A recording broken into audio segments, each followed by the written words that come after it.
চাকুরির প্রলোভন দেখিয়ে Russia Ukraine যুদ্ধে পাঠানো হয়েছে টাঙ্গাইলের নাজির উদ্দিনকে। 16 এপ্রিলের পর তার সঙ্গে আর যোগাযোগ করতে পারেননি পরিবারের সদস্যরা। এতে উদ্বেগ উৎকণ্ঠায় দিন কাটছে তাদের। নাজির উদ্দিনকে ফিরিয়ে আনতে প্রশাসনের সহযোগিতা চেয়েছেন তারা। মিলেছে সব ধরনের আশ্বাসও।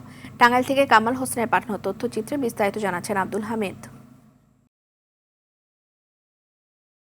ভাগ্য ফেরাবার আশায় গত বছরের 15 ডিসেম্বর একটি প্যাকেজিং কোম্পানিতে চাকরি নিয়ে রাশিয়া যান টাঙ্গাইলের ঘাটাইল উপজেলার কুরমুশি গ্রামের নাজির উদ্দিন।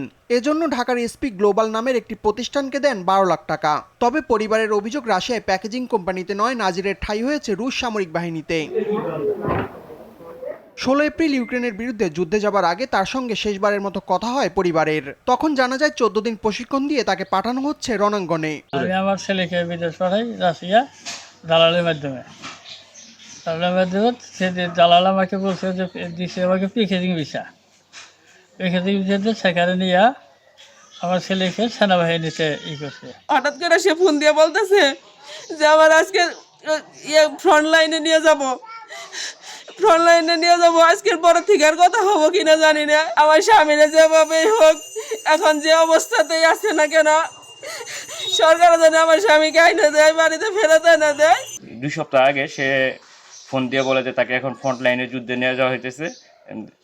সে কবে যোগাযোগ করতে পারবে তার কোনো ঠিক ঠিকানা নেই। দালালের চক্রান্তে দালাল কই আনিছে যে কাঠনের কাজ দিব, কিন্তু তা না নিয়ে সে যুদ্ধ ক্ষেত্রে নিয়ে বেঁচে ফেলাইছে। যে দালাল নিছে আমরা তার জন্য একটু শাস্তি চাই, এই চক্রে জানে আর কারণে না ফেলায়। এদিকে সরকারের ঊর্ধ্বতন কর্তৃপক্ষের সহযোগিতায় নাজিরকে ফিরিয়ে আনার চেষ্টা করা হচ্ছে বলে জানান উপজেলা নির্বাহী কর্মকর্তা।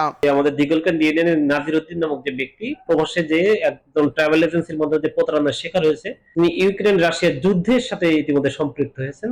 যদি এই বিষয়ে যদি সংশ্লিষ্ট পরিবার যদি কোনো আইনগত সহায়তা চেয়ে থাকে, তাহলে আমরা আমাদের ঊর্ধ্বতন কর্তৃপক্ষের দৃষ্টি আকর্ষণ পূর্বক আমরা তাকে আইনগত সহায়তা করার জন্য প্রস্তুত। নাজির উদ্দিনকে রুশ সামরিক বাহিনীতে পাচারে জড়িতদের দৃষ্টান্তমূলক শাস্তির দাবি পরিবার ও এলাকাবাসীর। আব্দুল হামিদ, RTV।